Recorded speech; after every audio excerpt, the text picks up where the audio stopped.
Hey there, adventurers. I'm Norwolf. Welcome to my role-playing game realm, and to episode 12 of my Powers and Perils solo play.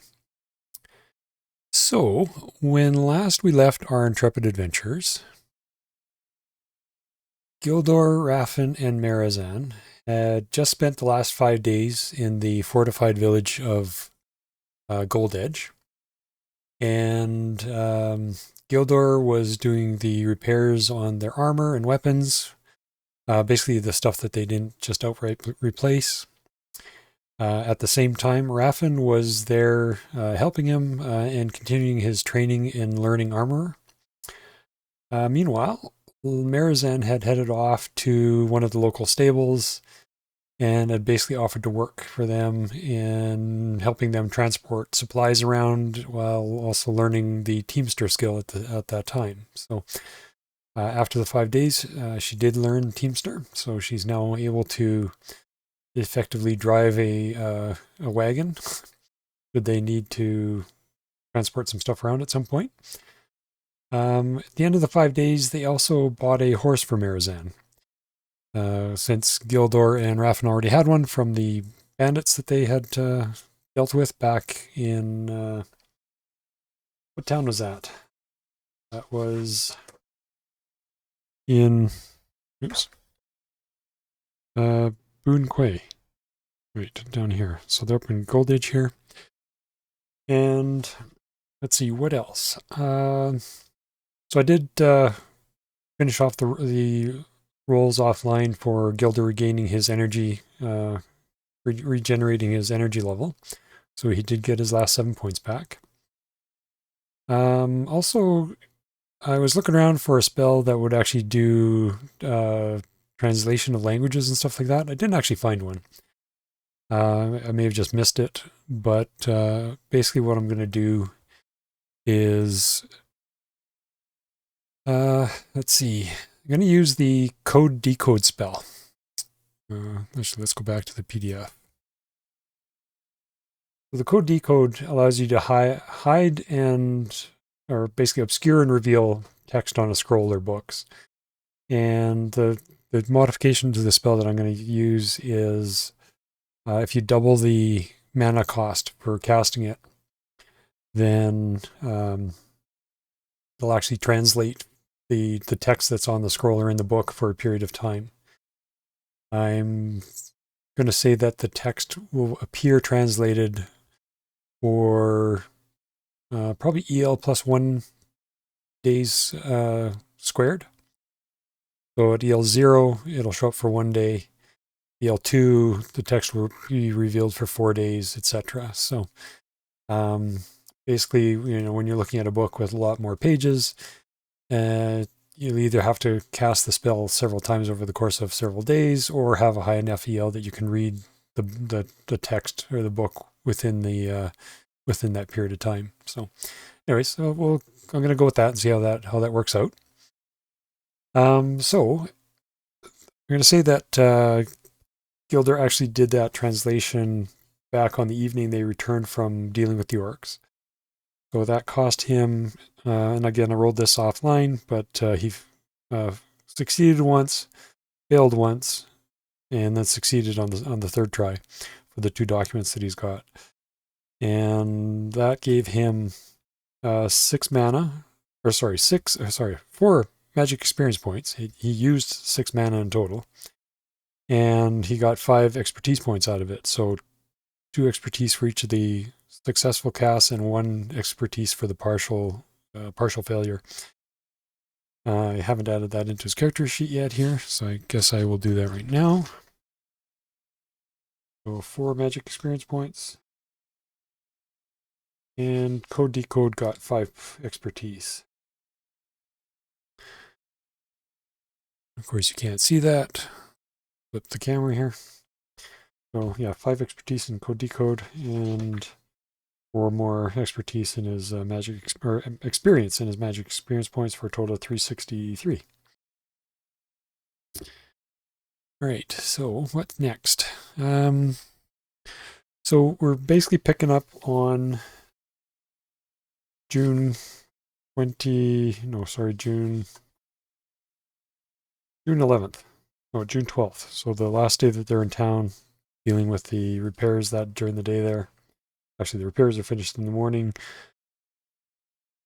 So they're sitting in the tavern area of the inn late that afternoon and having their kind of early evening meal with some beverages and whatnot, when the tavern door swings open and the captain of the guard enters.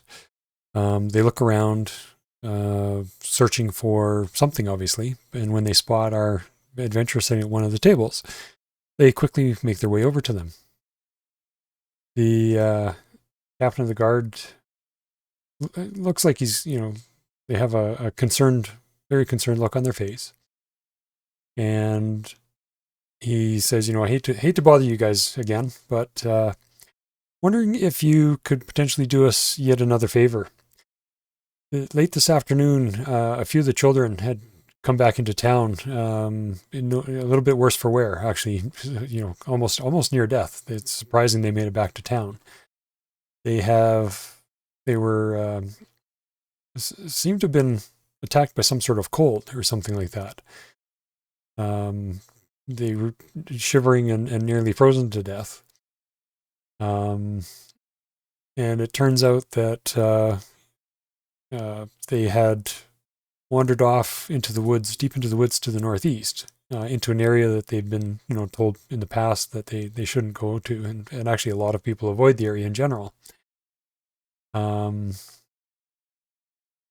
And they were, when they got back, obviously we took them to the local healer. The healers tended to them, and basically what they say is they came across an area in the woods with a number of mounds, and they noticed that one of the mounds seemed to have a kind of a hole in the side of the hillside, and they could see that beyond that hole there was a large opening. So they decided to dig their way in. And try and expose kind of where that opening went. And as they dug, they say that they could see some sort of tunnel heading a short distance inside into and ending in a flat rock. But once they opened it up enough that they could easily crawl in, they proceeded along and came up to that rock wall. They could see that they could see that there was a slight gap in along one side of it. So the 3 or 4 children that were there, put all their might into kind of heaving on the rock, and what turned out to be maybe a door or something just kind of fell inwards on them, and it exposed some sort of a chamber. And far end of the chamber, they could see a couple of doors in kind of the light that was filtering in through the hole they created. So one of the braver of the children decided to make his way to one of the doors, and he says that the area itself was cold to begin with and damp and smelled kind of funny. And when he got to the far side of the chamber and tried to push one of the doors open, he suddenly heard an eerie screech, and the chamber became extremely cold, to the point where he and his friends could hardly breathe, and their skin was burning from the cold air. They quickly ran out of there as best they could and made their way back into town, and that's where we find them now, is basically back with the healer. I think I know which mounds they're speaking of. It's some sort of an old burial mound area, or burrows area, that people that know better basically avoid, because especially at night. But with a chamber potentially exposed, we feel it's probably prudent that somebody go there, investigate, and maybe deal with kind of whatever's happening there. Make sure it's safe so that we can send some sappers there and close up the mound again. So if you'd be willing, we'd very much appreciate if you guys would go over there and investigate tomorrow. Obviously, it's kind of late today. We wouldn't want you going there in the night, because who knows what nature or manner of beast or creatures wander there in the night. So of course, our adventurous characters and do-gooders, they they immediately accept and say that they'd be more than happy to go and investigate in the morning and see what these kids came across. Captain's very pleased. He'll say he'll send one of the guards that kind of knows the area. Actually, probably one of the foresters that knows the area over to the inn here in the morning, meet up with them and show them the way to that area. So with that, our characters, finish off their meals, discuss maybe their plans for the next day, and after all that, they call it an early night in preparation for a bright and early start in the morning. So we are moving on today. Let's see, June the 13th, June the 14th. Yeah, June the 14th. So they finished off the 13th in Gold Edge. June 14th.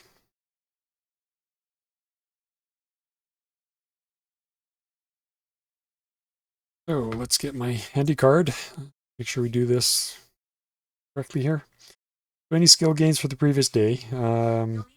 Basically, I've already given them that their skills and everything for that. Done up their food usage and their cost for the week or those 5 days. Let's start with our current day weather.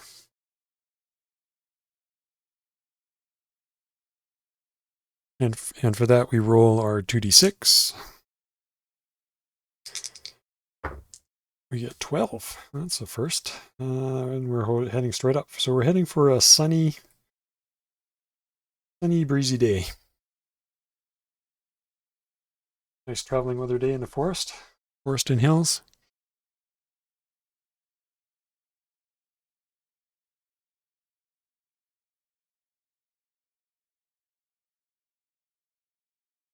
Sunny with a breeze. Okay. Let's see. Mana regen. Of course, Gilder, as usual, needs to get some mana back. Use 34 points of his 65. Oh, actually, speaking of which.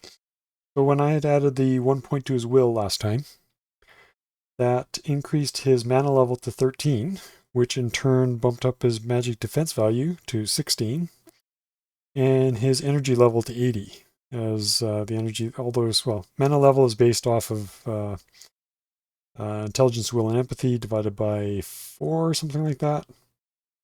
If I remember the calculation correctly, anyways, the MDV based on the mana level plus half is magic expertise level or magic experience level divided by or rounded up. And the energy level is his intelligence and will added together. So that in turn increased his casting ability from 60 to 65. And he gains 5 points back, not 4. 6 points back. So he's down 28. And yeah, so that's that. No natural healing. Everybody's healed up to full. He doesn't have any spell casting for that morning at this point. And their plans for the day obviously is to head out to the Barrows with the forester guide. So that is going to be. Let's switch over to our Fantasy Grounds map.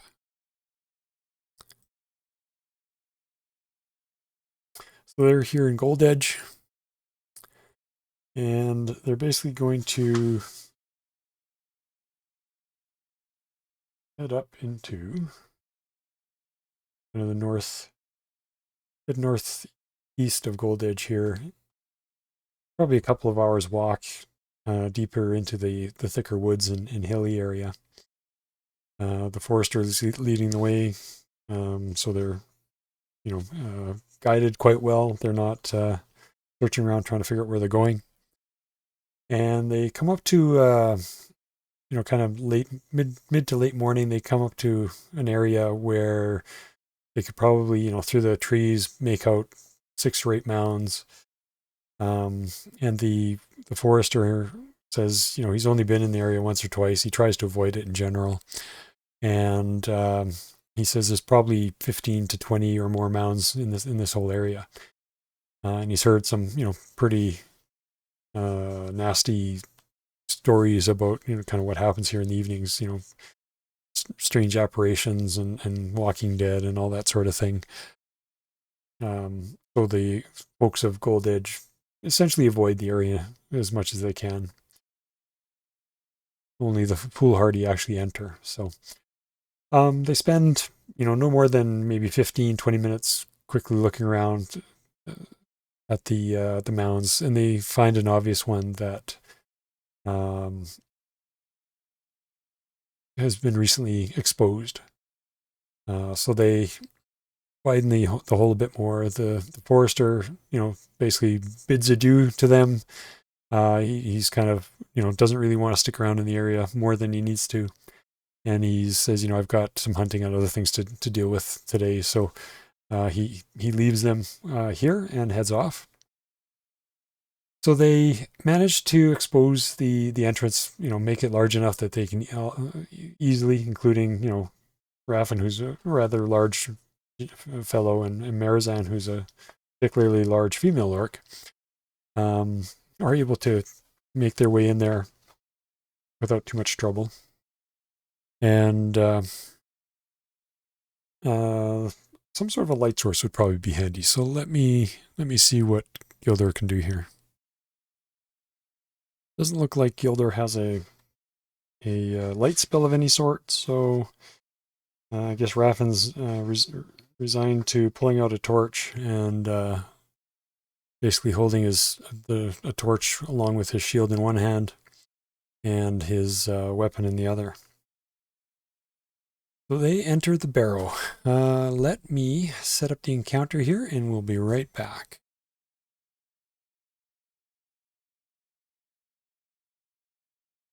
All right, we're back, and I've got the map set up here. So in case anybody's curious, I'm using one of Dyson's maps for burial mounds or barrows. And anyways, so our adventurers here have made their way through the opening.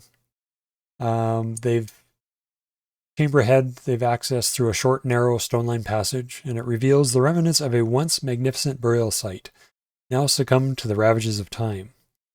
As the party's light pierces the darkness, it reveals the intricate carvings on the stone walls depicting scenes of battles and ceremonies, a silent homage to the occupants' valorous life and high station. The air is thick with the scent of earth and decay, a palpable reminder of the age of this sacred place. To the right side of the chamber, get him in here a little bit farther.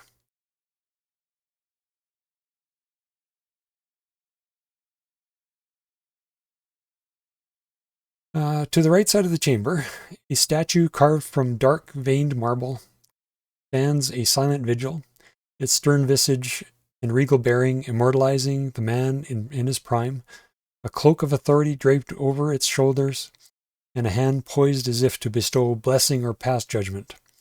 At the foot of the statue is a small altar that remains intact, on which offerings of incense and oils might have been made to honor the dead and appease the spirits.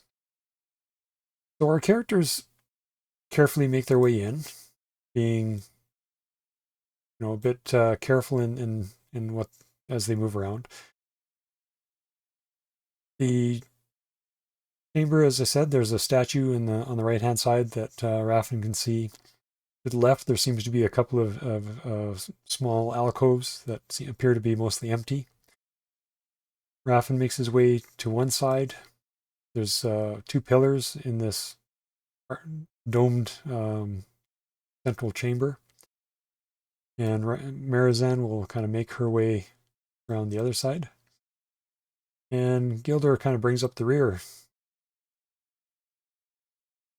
Raffin can see up ahead a doorway here.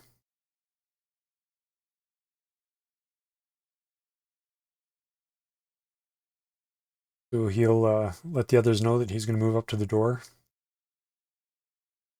The odd part about this as he kind of observes it, is the door is actually partially ajar. And he immediately hears something moving in the chamber beyond and quickly approaching the doorway. And suddenly the temperature in the chamber itself here gets extremely cold. And what they see before them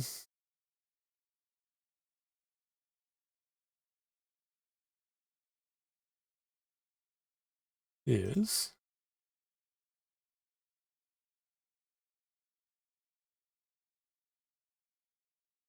here. Coming through the doorway is something that looks like a wight, or in this game known as a corporal edemu.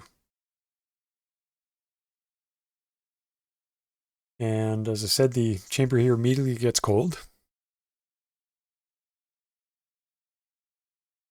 Now the corporal edemu has, I've already written out the stats here because I knew this was coming up.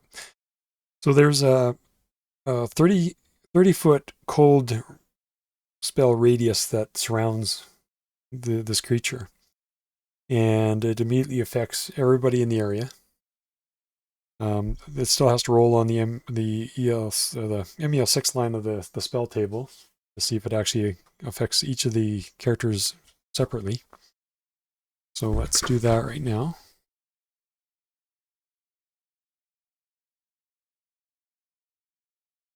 We'll start with, actually, let me flip here. We're going to start with Gildor. So this is an MEL6 EL2 cold effect. Actually, I could probably even bring up the spell here. So cold powers, oh, it happens to be pretty close. So cold itself. So the one note on the edemu is that it doesn't, the freeze chance doesn't happen. So the only thing that happens is it has a range of 3 inches, which is 30 feet, a diameter sphere. Duration, it's just always going around these creatures, so the duration doesn't apply. Should it actually affect them, they will take 2d6 plus 2 points of damage. So let's flip back over to our camera here. So starting with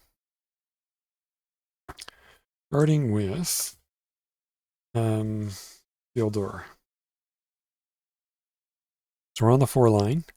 We're subtracting EL times 2, so subtracting 4. But in Gildor's case, adding 12. So 12 on the 6 line. 112. So it definitely doesn't affect Gildor. For Raffen, he has an MDV of 3, so we're subtracting 1 on the 6 line. So 46. That's a success. Raffen takes 9 points of damage.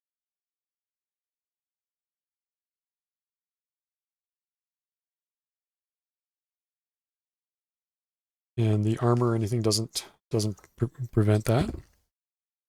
The other interesting thing about this cold damage, oh no, that's the burning touch. Never mind. There's another spell effect that the creature has when it hits somebody. Let's see, and Marizan, MDV 5, so it's -1 as well. 72, so 71, and that's of course a failure. So Marizan is not affected by the cold.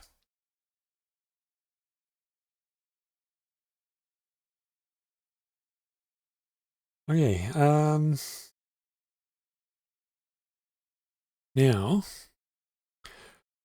we get into our first phase of combat.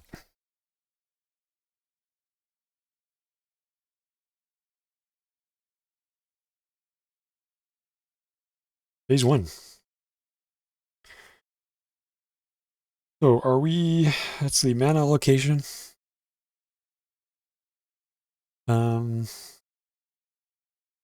Gildor is going to shoot his bow at this thing. his longbow. So that's what he's doing. So no mana allocation. We have missile fire. Let's go back to our Fantasy Grounds combat screen here. So Gildor and oh, sorry, I didn't show these guys. There we go. Gildor does have a shot at the wight. So he's going to take that shot. And we are, so Gildor's OCV is 4 versus this thing's DCV of 5, so it's on the +1 line. He is subtracting, there's no shield or anything on this guy, so he is subtracting, like I said, 5 for his EL.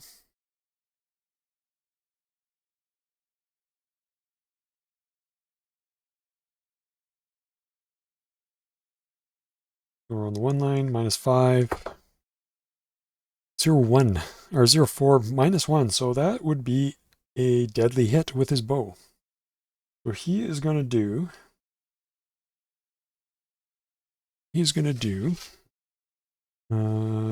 2d10 plus 6 points of damage.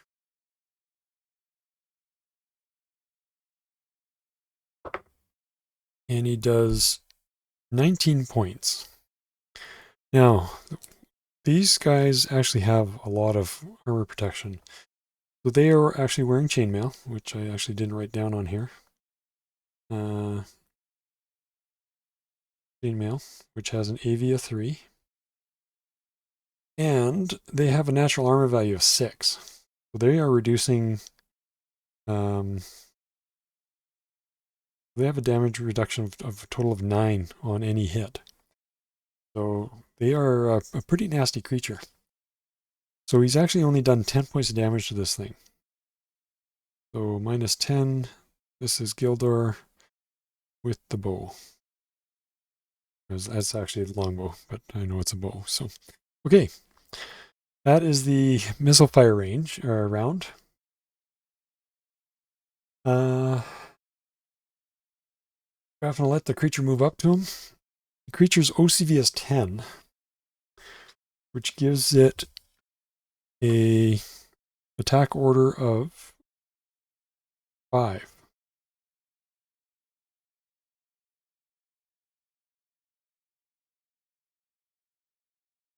Which is important.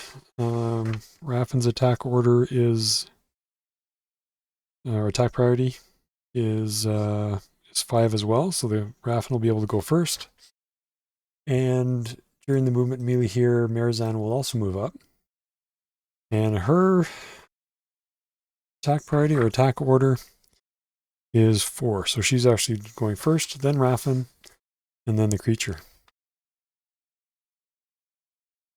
So let's flip back here and see what we can do.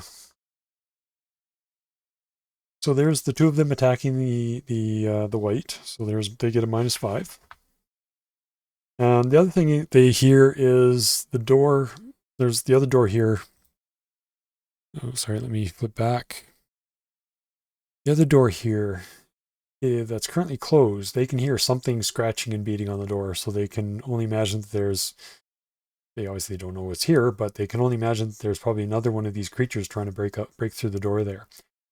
And the door itself looks like it's splintering. It's just an kind of an old iron-bound, kind of rotting wooden door, similar to what this other one here was. And this other one was broken down, essentially. And it's only a matter of probably a round or two before the other creature comes out, so they're hoping to quickly dispatch this. All right. So, Marizan. She is attacking with her magic broadsword. He has -6 for the sword, -5 for the multiple attackers, -11 on her roll. And she is on the +4 line. OCV 9 minus the DCV 5, so on the +4 line. And 62 is just a miss. I don't think she's got any other minuses. Oh, her EL, right. She subtracts her EL as well. So, and another -7. So that would be 50 something or other. So that's a shield hit, and these things don't have shields, so that's a hit. He's doing D6 plus 6. So 9 points, which all gets blocked by the creature's armor and natural armor. Nothing gets through. Raffen. And she's obviously cursing, and Raffin's a little concerned about the creature now. You're hoping to roll low. Raffen, he's doing -6, -4, plus -5, so -15. That's going to be a regular hit as well. He's doing a D6 plus 5. That's 9 points, so that also gets blocked. And now the creature attacks. It's going to attack even Raffen, odd Marizan. Attacking Marizan. So let's see.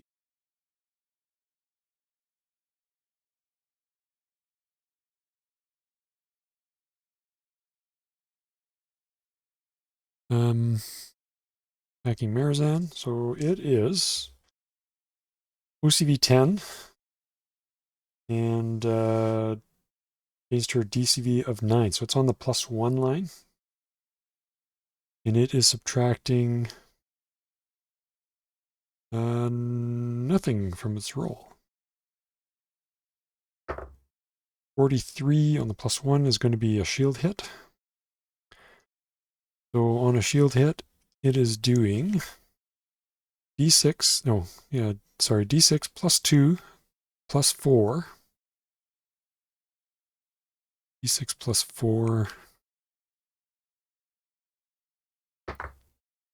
5 points. So that is not enough to damage her heater shield that she has a effective damage resistance of 13 with 10 for the armor value of the shield and 3 of the expertise. So it would have to be more than 7 points. 7 points or more to damage the shield.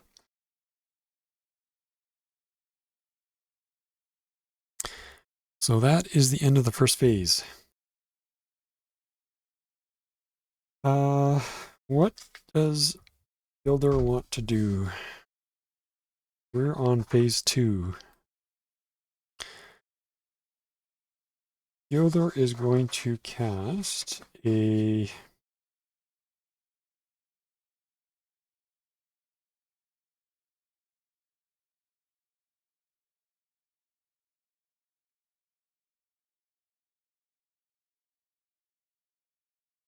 Fielder's not going to cast anything. He's going to do some moving. So he's got a phase movement rate of... Actually, we're into the movement melee phase. Got a phase movement rate of 3, so he can go 30 feet. That's going to be... let's see, 5, 10,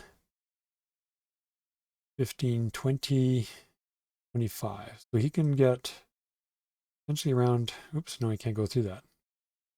So 5, 10, 15, 25, 30. Well, the first diagonal is 5, the second diagonal is 10, and then he's back to 5 for that third diagonal. And he is going to, and I put the little arrows here to actually show their facing, since facing is kind of important in this game. And he's going to swing at the creature there as well. His priority is 7, so he is going to go last. And the creature is currently attacking Marizan, so we'll start with Marizan.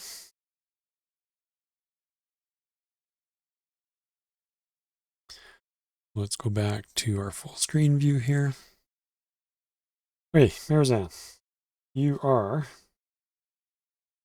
-18 to your roll. One that's just going to be a regular hit on the +4 line, if I remember correctly. So D6 plus 6. So again, 9 points, which bounces off. Raffen is on the +5 line with a -15. It'll be a 3. So that is a severe hit. And Raffen does a D10 plus 8. So he's got, as long as he doesn't roll a 1, he's doing something here. 10, nice. 18. So 9 points of damage get through. Is with his bastard sword. Remember that Marizan got a shield hit. And that's 18 points, which is 1 more than the fatigue on his weapon, so his weapon takes 1 damage. The creature swings at Marizan again. So it is on the +1 line with no minuses. Oops. Let's roll this again. 15. That is a hit. So it is doing a D6 plus 4. And the damage from this weapon that it's using, the damage from the weapon it's using actually does kind of a burning touch type of damage that can only be healed by magic. So obviously, to heal the damage up from this, Gildor will be having to do some healing spells on these guys. Ouch, and it does 10 points of damage. So Marizan blocks 2 of that with her banded ring, so she takes 8.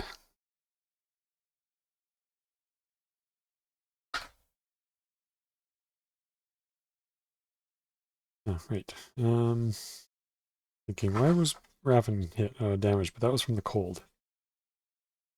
Okay. And Gildor. And now Gildor is swinging with his axe. He's getting a -8 to his roll. And he is on the +2 line. OCD 6 on the +1 line. Well, at least it's a hit, but he can't even damage the thing on a normal hit. He needs to get a severe or deadly with that massive damage reduction of 9 points. So we are on to phase 3. And we're back to Marizan swinging. So Marizan with their -18 to her roll. -18, yeah, that's right. He gets a regular hit. Come on, a 6 maybe? Nope. 9 again. So her damage bounces. Raffen with his -15 gets a regular hit on the +5 line. So that's a total of 50. So that's a regular hit. He's doing, oh, there we go, 11 points, 2 of which gets through. So 2 more damage for Raffen with his bastard sword.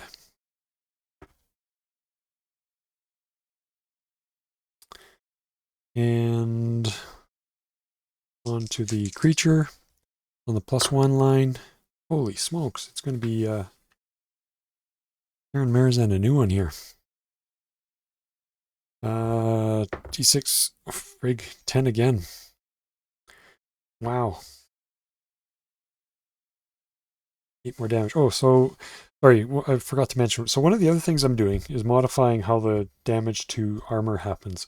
Normally on these 2 hits, the armor would have also taken 16 points of damage, but I'm finding one of the things that's kind of bugged me for probably since forever that I've played this game is that armor seems to fall off quickly. So one of the house rules that I've gotten, I've put it in the my house rules PDF that's in my file share that's in the notes down below. In the doobly-doo, as a certain individual would say, is that on a hit, the armor takes 1 point of damage. On a severe hit, the armor takes 2 points of damage, and on a deadly hit, the armor takes 3 points of damage. So that's 2 hits to Marizan's armor. So that's 2 points of damage taken off so far. I'm contemplating whether a deadly should be 4 points rather than 3 points, but I'll worry about that some other time. For now, I'm just going to stick with 3 points on a severe hit, or sorry, on a deadly hit. Right. And oh right, I guess Gildor should attempt to get something more than a regular hit. And he was on the +1 line.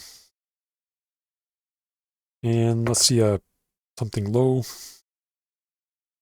That was a 54, so that's a hit. So basically bounces off. And we are on to phase 4.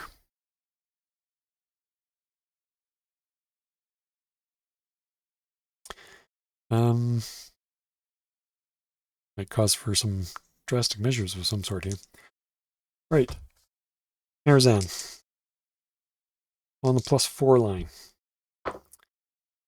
That's going to be a regular hit. She's doing 12 points damage, so a total of 3 get through.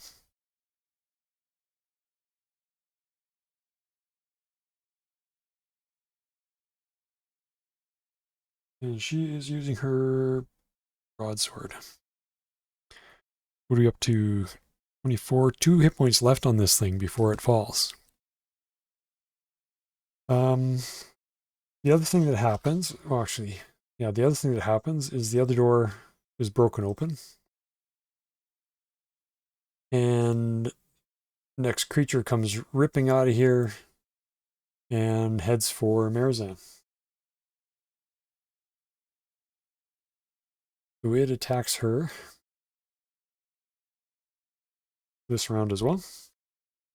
Raffin is minus 15 on his roll. Come on. Oh, he misses. Good job, Raffin. The first Purple Edemu, the first white, attacks Marizan. And it has an extra -5 to its roll now. So 38. On the +1 line, that's going to be a shield hit. D6 plus, that's going to bounce off her shield. D6 +4, so 6, doesn't damage the shield. The other one attacks, -5. Wow. That's going to be a severe hit, so D10 +4, 6 points. So her armor takes 2. Did I say 6 points? No, 6 points. Her helm and armor blocks 4, so 2 points of that gets through. She's taken 18 points so far. And Gildor, what does Gildor want to do? Well, and of course, sorry, I popped back here for a sec. So the other white came bursting out of the door here, came down here and attacked Marizan. That's why she's got the 2 of them on her now.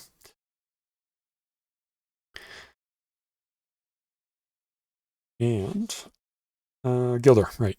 So he's got, what did I say, -8. So 20 on the +1 line. That's just going to be a regular hit. So it's bouncing again. I guess technically, sorry, what I should have been doing is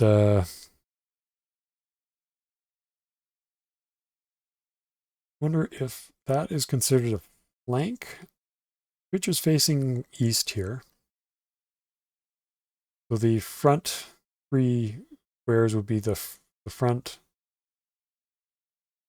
The two sides be the flank, and this with the rear, or is this the front flank over here?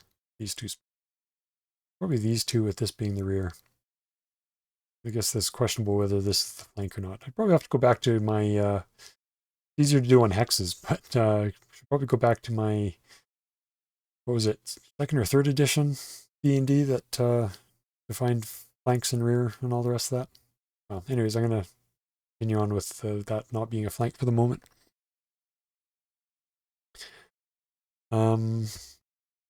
What did I say? He bounced again. Yeah. So next round.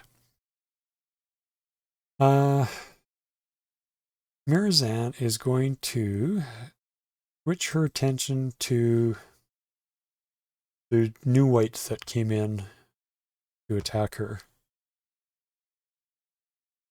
Assuming that the other two guys can eventually take out the one that's well, no, that's actually going to be a flank attack for that thing. So her facing, yeah, so she's going to keep a facing where the two wights are still in her front, and she's going to attack the new wight that came in.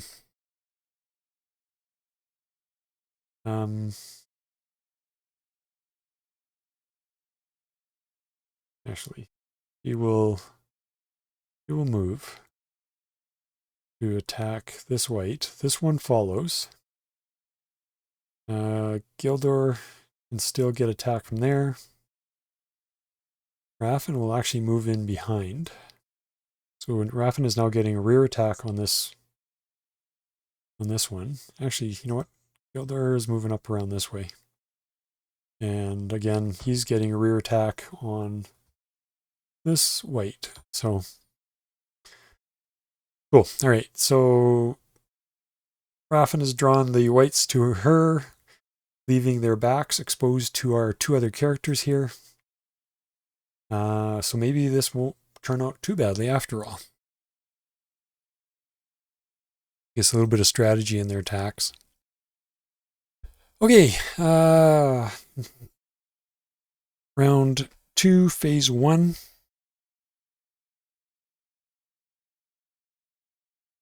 Starting with Mirazan. So she's only at minus 13 to a roll. Since she's the only one attack. Oh no, there's two of them. Sorry, there's minus 18 to a roll still. Because Gildor's attacking. What's that? Minus 18. That's going to be 14. Just a regular hit. Too bad. And that's going to be 8 points, which bounces off the creature's armor.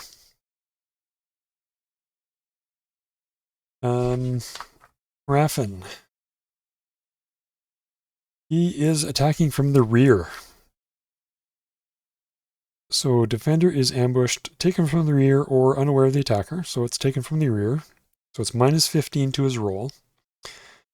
And the little star there, when the defender is in this position, any deadly hit is fatal, sphere hit is deadly, and hits are severe, and shield hits are hits.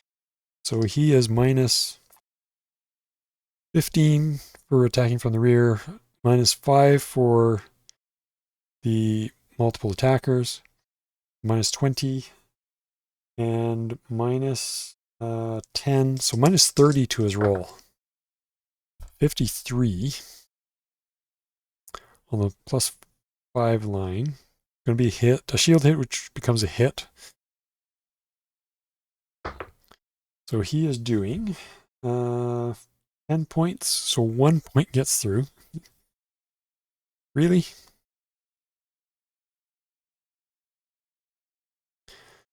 And of course, this thing has 1 hit point left. So it's still attacking.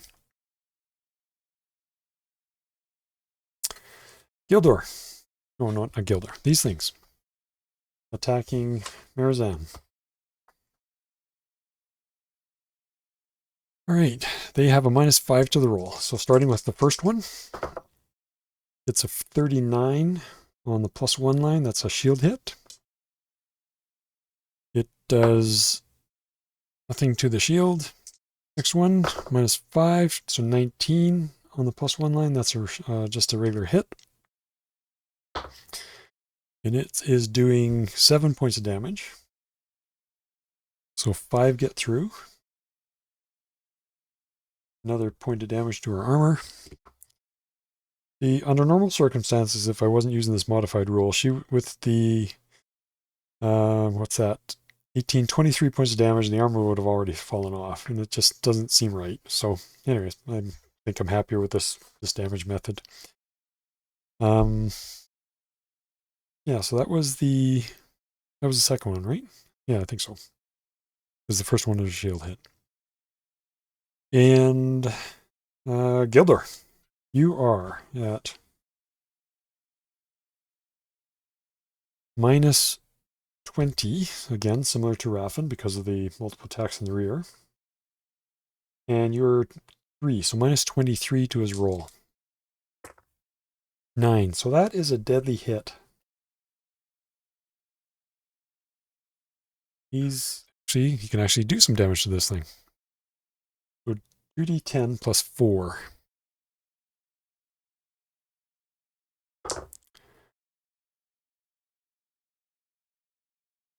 Cocked. All right, 10, 14, less 9. So 5 points get through. Oops. So -5 for Gildor with his axe.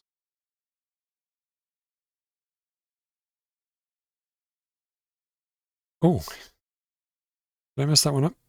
I did too. Oh no, it was, sorry, deadly. On a rear attack, actually becomes fatal. So he gets credit for all the damage. So he's done essentially 26 points of damage to this. So that deadly moves to a fatal. So sorry, -26.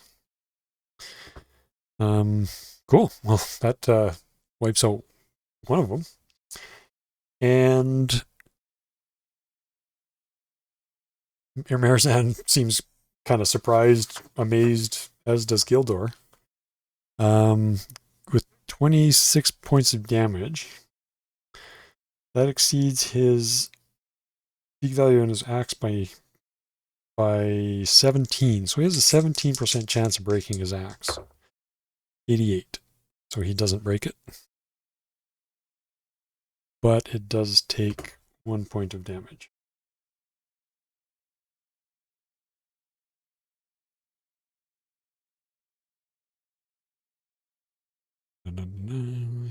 Right, okay. So we are on to phase 2. And if I pop back to our illustrious map here, let's see about taking out the dead. Oh, nice. Purple blood. Kind of like that. He moves back down here. Actually, yeah, he doesn't want to step in the ooze that was left behind. He'll move to there and swing at the diagonal on this white. Okay, starting with Marizan as usual. She refocuses her efforts on the remaining white that has all of 1 hit point left. He has a -18. Boy, that's not what you want to roll at this time. So that's going to be... Oh, actually, that's not so bad.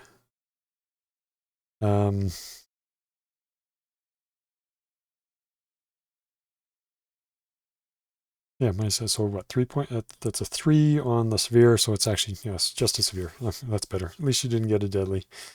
Doesn't need to be damaging our magic broadsword here. So D10 plus 10, which is more than enough to wipe out that last hit point. That's with her broadsword. And you know what? As I mentioned in a previous episode, the other two guys get to swing at this thing and see if they actually are able to hit it and also claim that last 1 point. So Raffin, yes, he can claim that one last point, but that would be a deadly hit, which is not what he wanted to do. And he will damage his sword. Oh, that's nasty. So 23 plus 9, so 32. He has a slight chance of breaking his sword here. 56, nope. 1 point of damage. And so he gets to claim his 1 point. And Gildor is flanking it. So Gildor is getting minus 10, so minus 15, minus 18. And he can't do any damage. So we're done. Our final creature is dead. Let's get rid of him.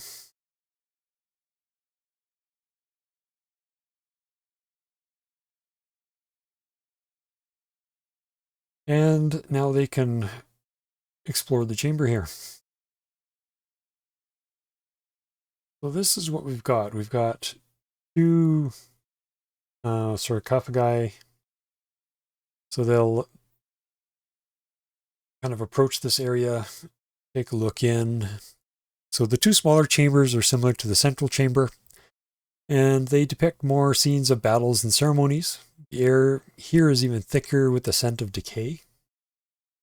The sarcophagi are made of a once polished black stone, now dulled and cracked. And they rest upon a raised dais. The surface of the coffin lids were once adorned, or sarcophagi lids were once adorned with precious gems and metals, though many of them have been pilfered by grave robbers over the years, leaving behind this skeletal reminder of its former glory. Around the sarcophagus or sarcophagi are the remnants of once rich furnishings and offerings to the dead scattered on the floor, broken pottery, rusted weapons, and fragments of fabric from ceremonial garbs, all covered in thick layers of dust. Now, what I didn't do for this is actually roll up the treasure. I thought I'd do that on the camera here. Let me just get a bit cleaned up, and we will start with the treasure rolling.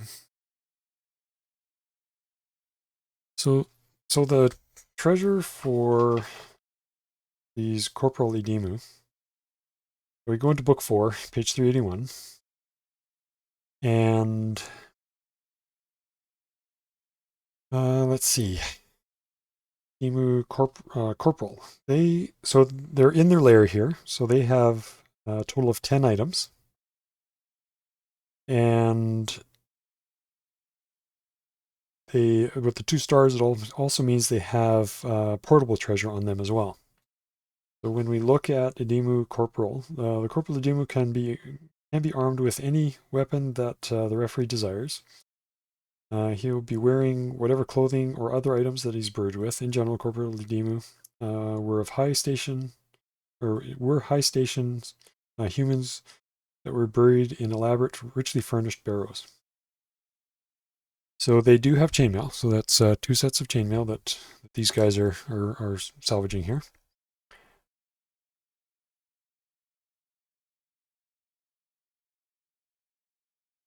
And we have 10 items within the chamber itself.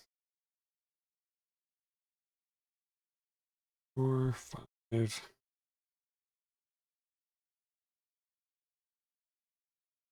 Now, let's see what we get. So further on here, so the treasure tables in Powers and Perils are actually quite varied and provide a lot of interesting items.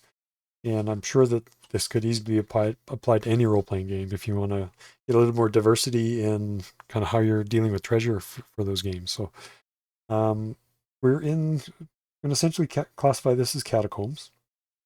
And we have our, so 1 to 2 is going to be other treasure, 3 to 4 is going to be coins, 5 to 6 is going to be gems, jewelry, or jewels. 7 to 9 is going to be a military treasure of some sort, and 10 in this case, because they can't roll 11, is going to be a magic treasure. So the way you get the 11 there is when you look at the creatures in the list and the ones that actually have portable treasure. So you like let's go with something easy. So this first one here, I can't even pronounce that. So anyways, the Ataxi or something, I don't know, has a star beside the number of in-layer treasure items. And basically that star means that you're adding 1 to the roll on the table, 17.3, which is on this table. But we're not doing that, so let's see what we roll. So I'm going to do these in groups of 5. We get our 5 dice here. And we've got right, so let's start with this. The 1 is going to give us other. The 4 is going to give us coin. The 2 5s are going to give us gems, jewelry, and gems, jewels, and jewelry. So gems, jewels, and jewelry. And the 10, of course, is going to give us magic.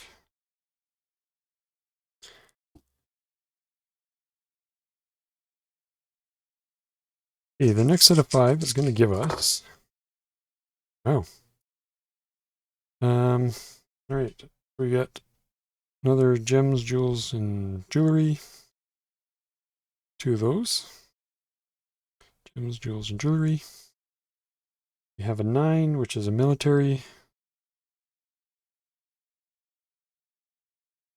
And we have 2 more magic.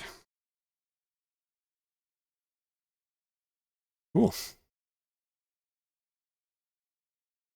Great. Let's see. We'll start with. Let's do the 1 coin. So per 5 CDF points that the creature has round down, add 1 to your roll. These guys have a CDF of 7, so that's 1. Therefore, we'll add, if the creature is, okay, not above 19. So we are adding 1 to the roll here.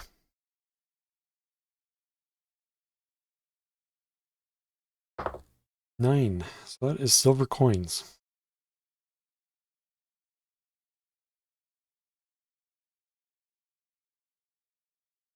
All right, number of coins per coin item found, D100. On the table below, always add the CDF of the largest creature. So we're adding 7 to our percentile roll. So 65. So D100 silver coins. 32. So 32 silver coins. Great. Next is our 4 gems and jewels.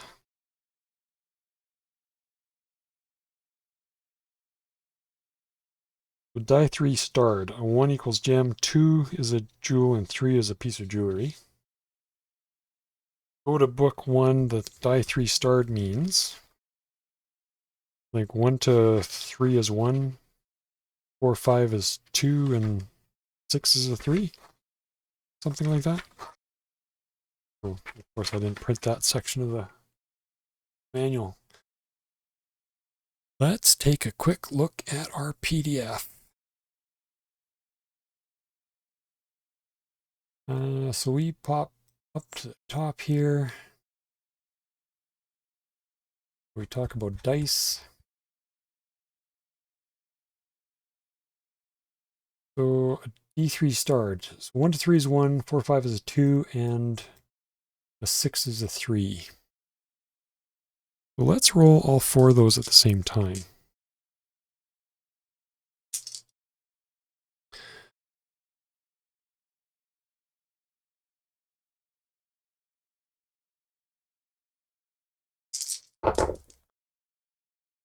So we have a gem, 2 jewels. Oops. And a jewelry. Sweet.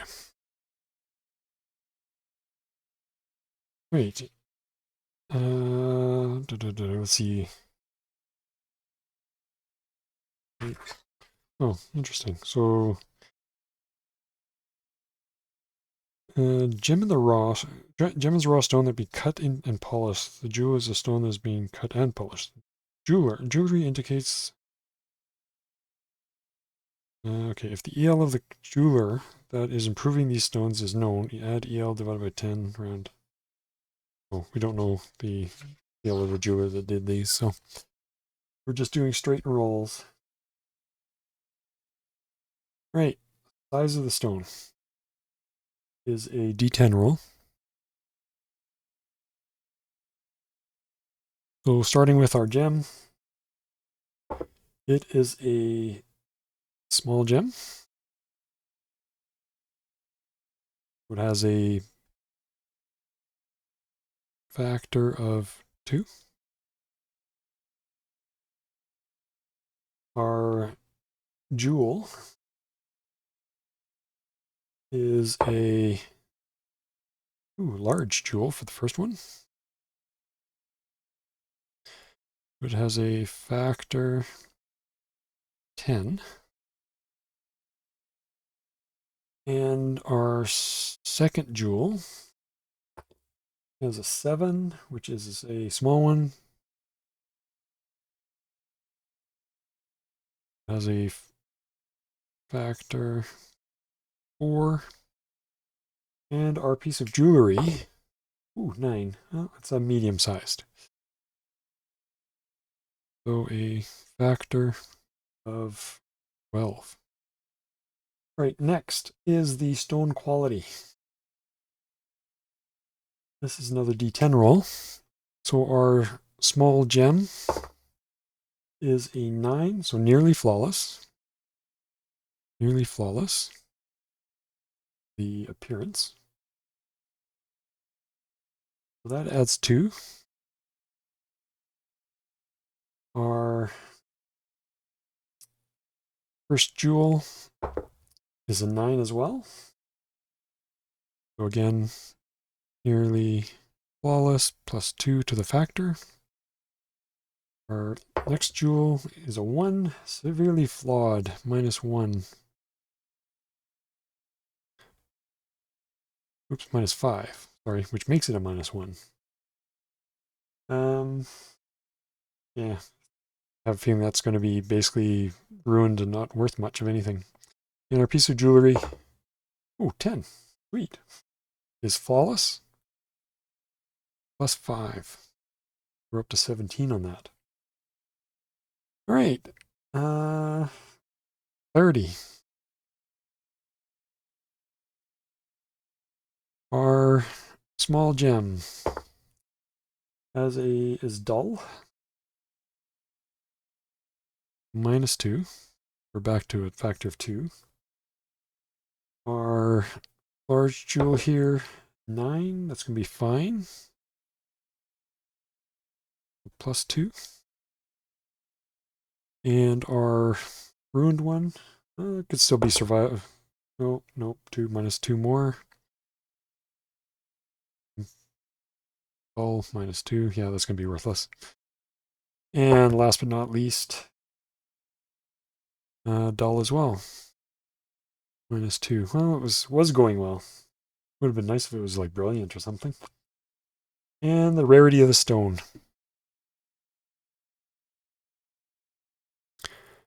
This is a percentile roll.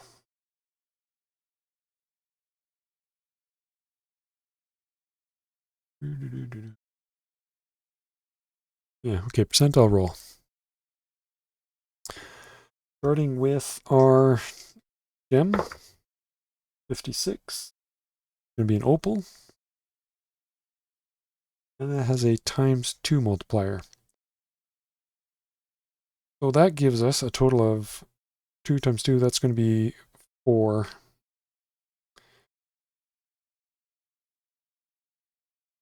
Our large jewel, a 41, is a jade with a 1.5 times equal to, what do we got? 10, 17, no, 14, I mean. So 21. Not bad. And last but not least, this guy. There's no salvaging this thing. It's going to be a 0. So it's worthless. Basically, the gems and jewels they pick out of what's left in the sarcophagi, and they obviously break this one on the way out or something. The piece of jewelry found inside one of the sarcophagi, and it has 57. It has toadstone in it.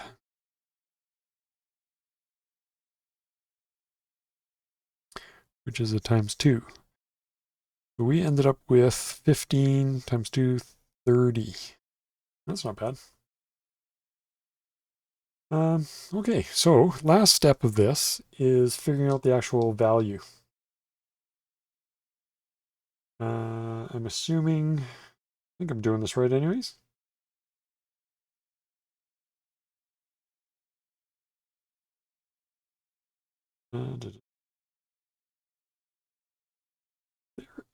My metal. Yeah, okay. Where did fine metal come in? I don't remember seeing fine metal anywhere on here.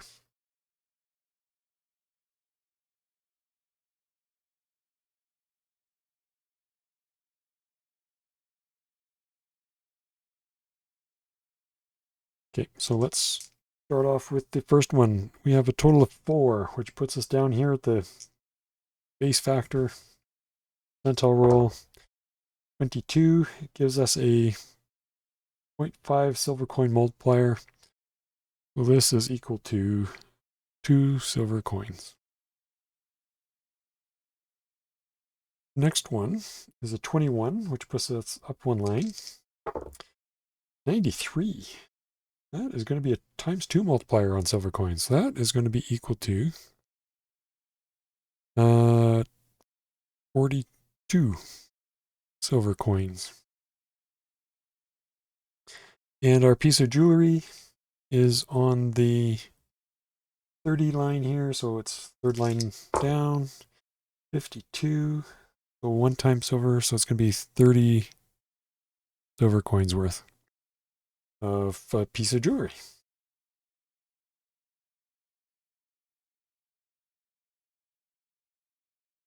Magic pieces for stone be useful in permanent magic, so bringing up the must be large and flawless. Large and flawless.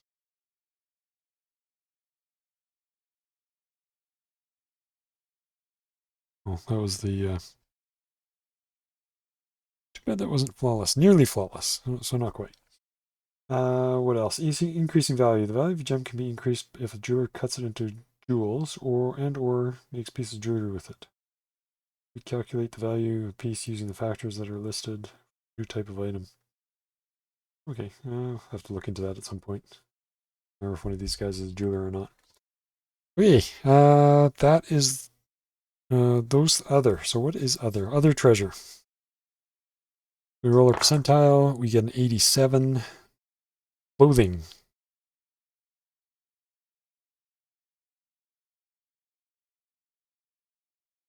Clothing. What does clothing do for us?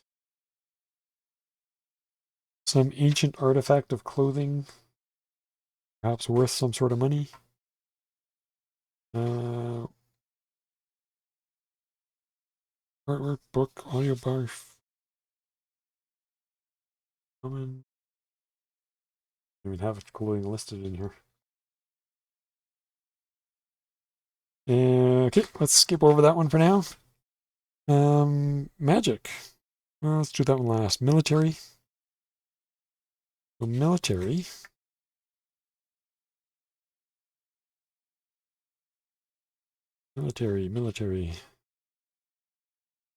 Military treasure. There we go. Two of our one and only piece of military is a 12, which is a weapon.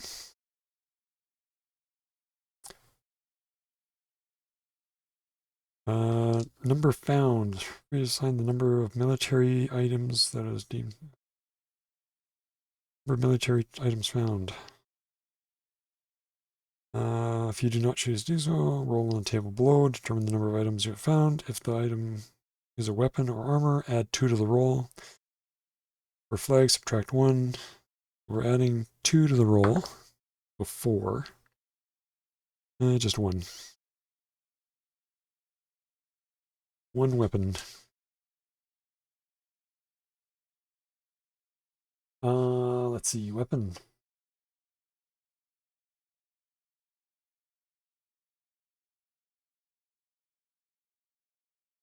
Weapon, there we go. It is a 89.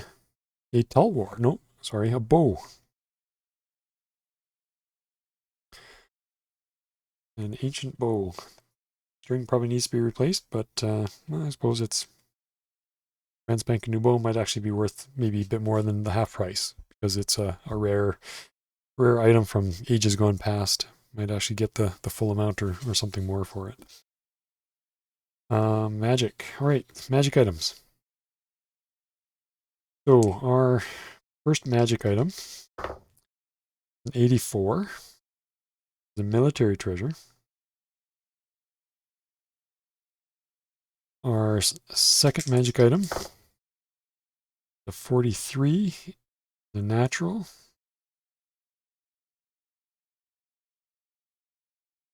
And our third magic item is an 82, another military. Now, military treasures.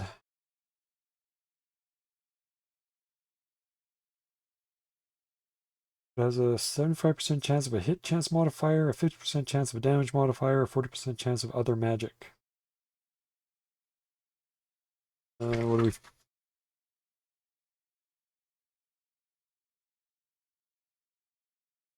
Items. Special names, magic treasure descriptions.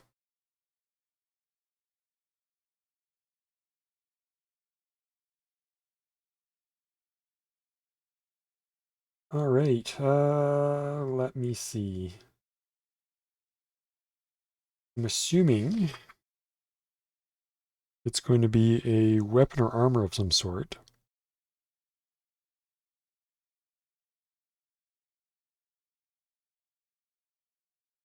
Um, 100. Value of the magic treasure is determined by rolling D100. Right, first to determine the item type, and the second to determine the magic type. The item type and the magic type. So,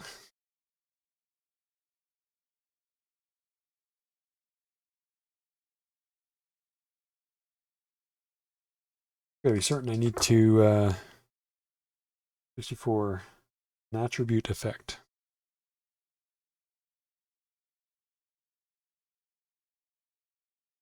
Our next one is a 6 special attribute.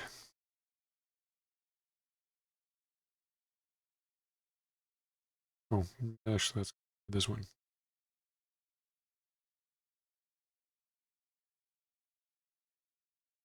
And then natural magic. Amulets, potion, elixir, powders. Those sevens ones. Other treasure. Where's the natural magic items? There we go. Natural magic items.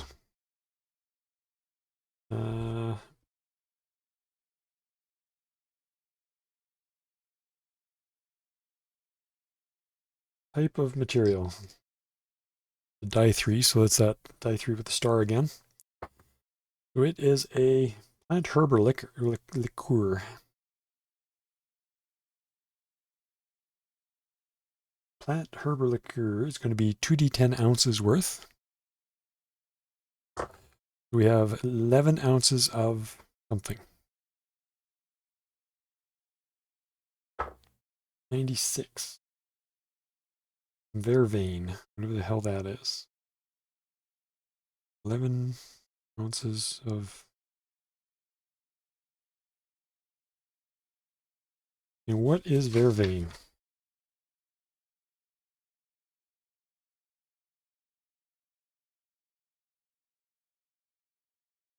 And the unenhanced herb has no magic value. The enhanced herb has the following attributes if it is kept in a black satin pouch that is worn at the belt. The wearer has EL4 immunity to all forms of fear and terror. When the sack is dipped in wine that is in a brass goblet, it creates a potion that has a BL12 cure for poison and infection. The wearer is treated as a tona by canine animal, non-supernatural forms only, that he encounters. No canine animal will bark in his presence or allow him to be injured without a fight.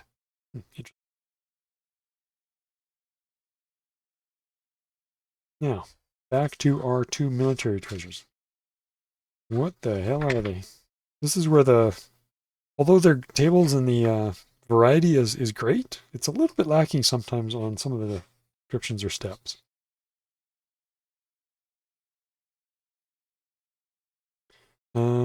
Let me get back to you in a moment here as I do some reading instead of waiting for me to figure it out while this is live.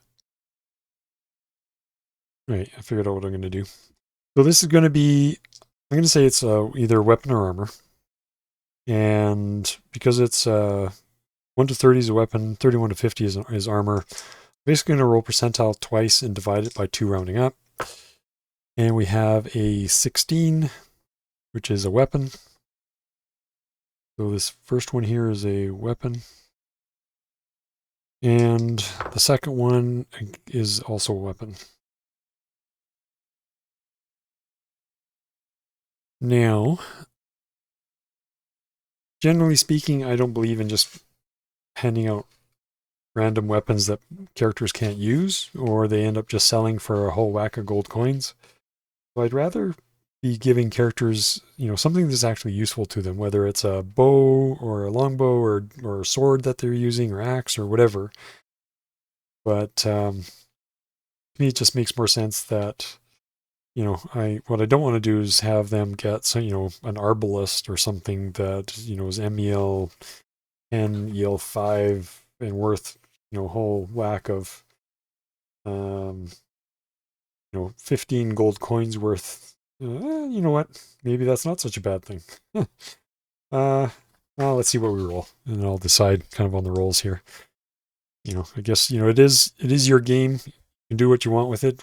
Nobody's watching. No, typically, nobody's watching what you're doing, and you just kind of have to be truthful to yourself. What you really want to get out of the game. So, our weapons are an 84.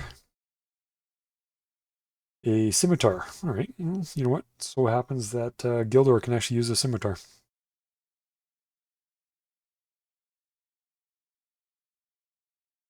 And our second one is an 82, or sorry, 88, which is a bow. Go figure. Now,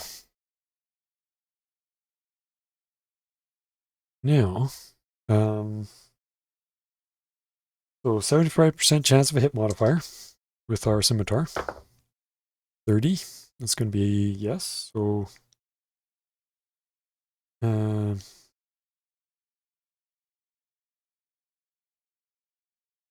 you hit. 50% chance of a damage modifier. So it does damage. And a 40% chance of other magic.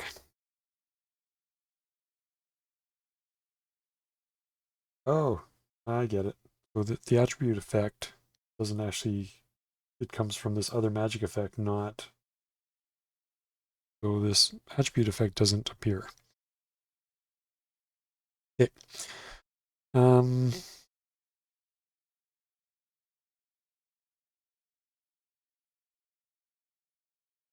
Let's see permanent magics. If neither A or B apply, the weapon automatically has other magic.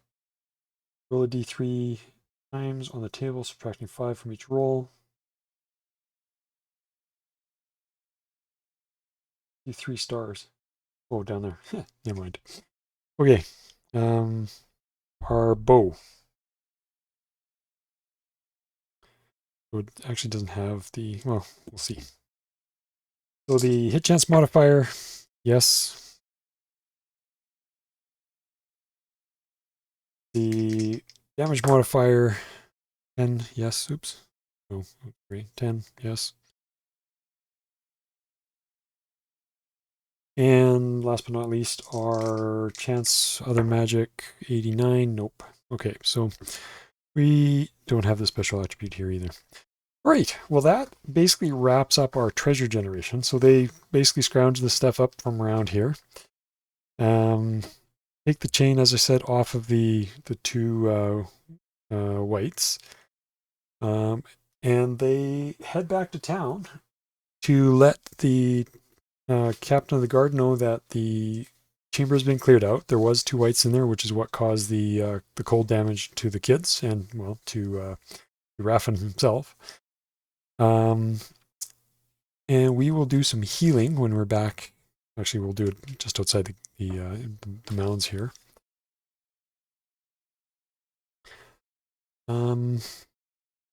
Gilder wants to use his healing spell because he needs to get some experience in that. Even though the healing mist will do a good job on kind of healing everybody up, he wants to be able to cast healing within combat and actually be able to do some decent healing on his team members here. So let's start with Marizan. So we are subtracting Marizan's MDV from the roll because she wants the spell to affect her, so -5. We are using our Tongue of the Cid on the cast, which is EL 80, so he has to roll 80 or less.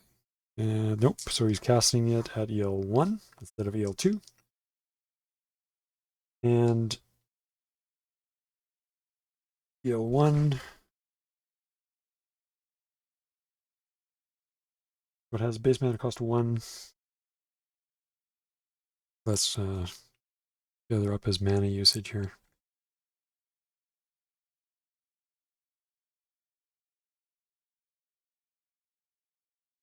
Base mana cost 1, EL 1, so 3 points. And we are at minus 3 times his EL, so 2 minus 7. So 40 on the +5 line is works. And he is healing. Oops, that's not what I wanted. He is healing. Here we go. Heal spell.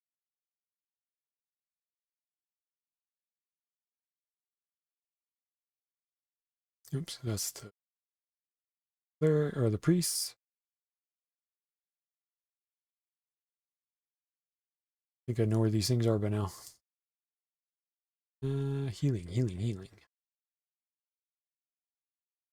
Illusion powers. Healing. D6 plus stamina bonus plus EL. EL 1, so 6. Plus her stamina bonus, which is 2.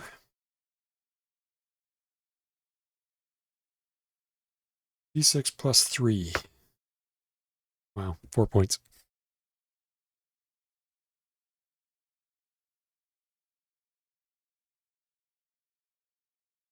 I think we're going to be here for a while. He will do this again.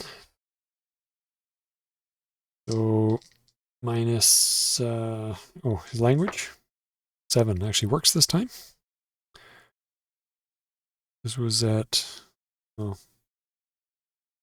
EL1. This one's at EL2.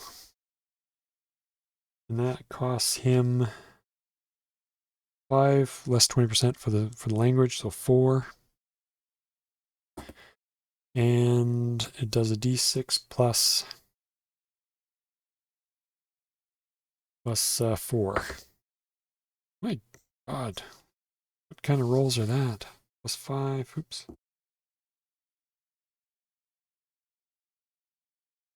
And he's going again. Language works. Spell 61 doesn't work, so one expertise for a failure.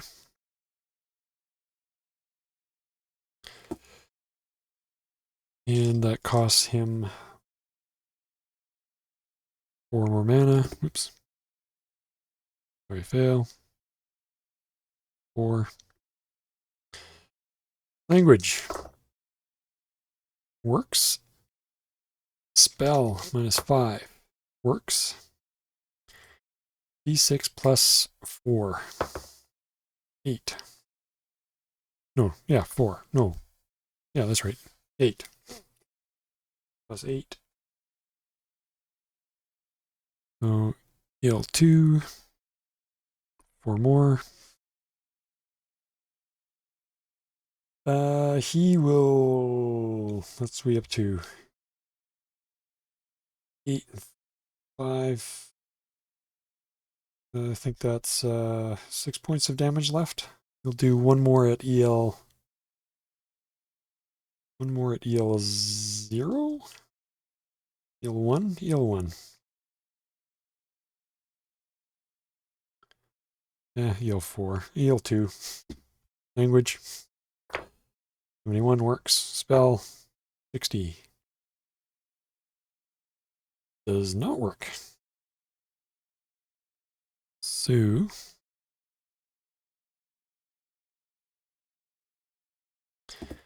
language again works. And the spell works this time. So D6 plus 4. That's going to heal her up completely.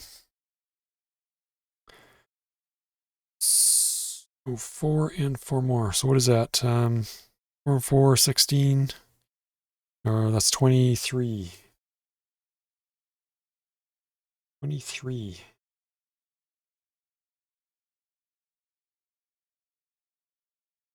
Oops. And of course, you can't see that.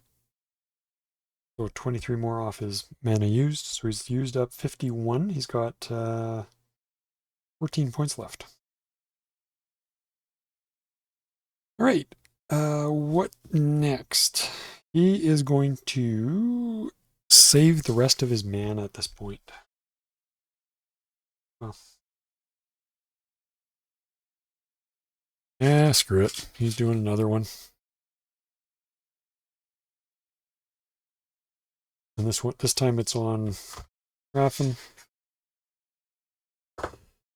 1 language works. 54 less 5, 49 on the plus 5 line. Spell works. We are subtract, or he is doing a d6 plus 2. Wow. So that's going to be 5 points of damage still.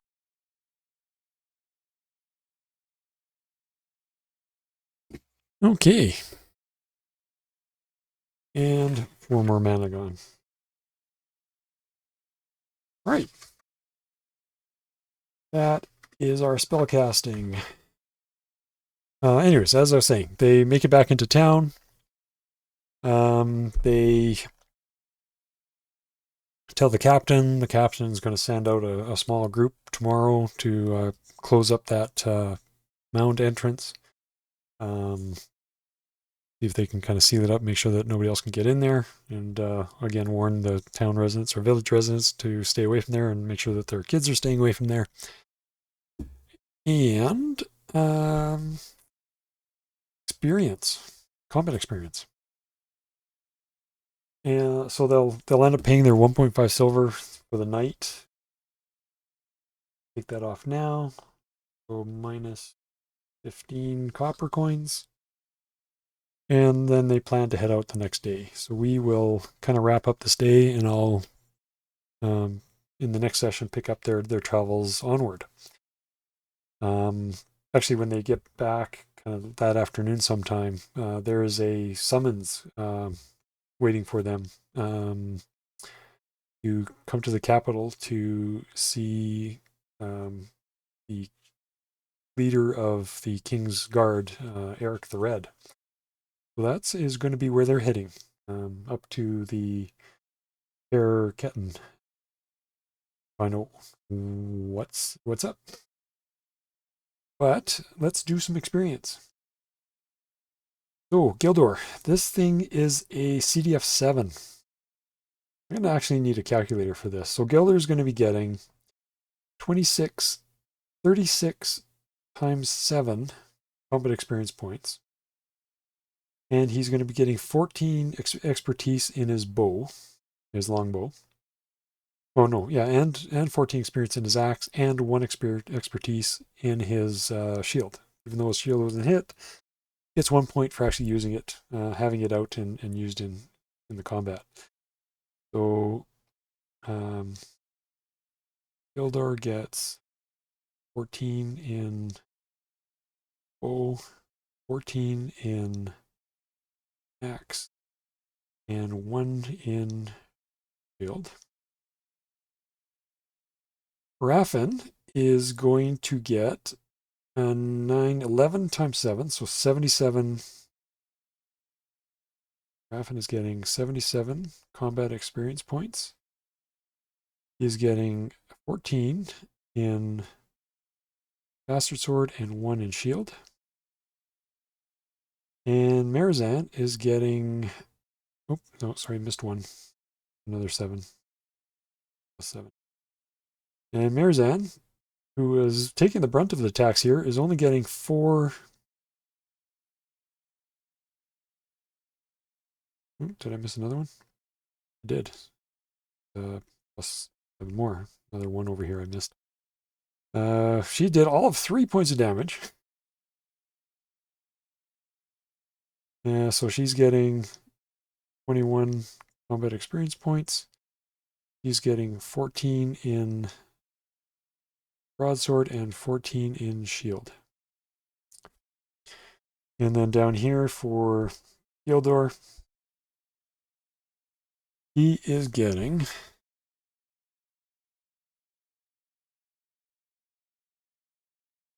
oops, I did it on the right side the first time. Magic experience points is the EL plus 2 times the base mana cost. So magic experience points, that's going to be 3, 4, 1, 4, 4, 4, and expertise.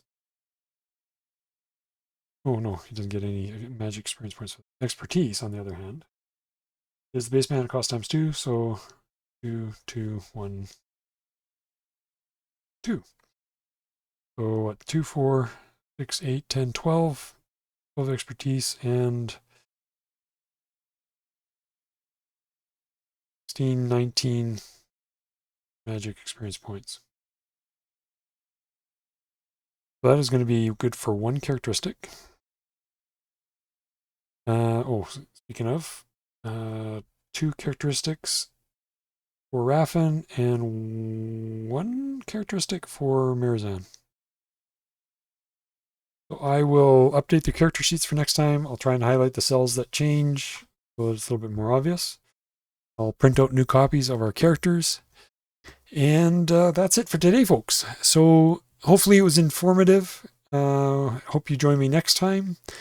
And as they usually say, please share, like, subscribe, all that usual stuff. And we hope to see what these guys get into on the next time around when they have to travel to the capital of this little kingdom to find out what the military leader, Eric the Red, wants with our illustrious adventurers here. So anyways, have a great day, guys.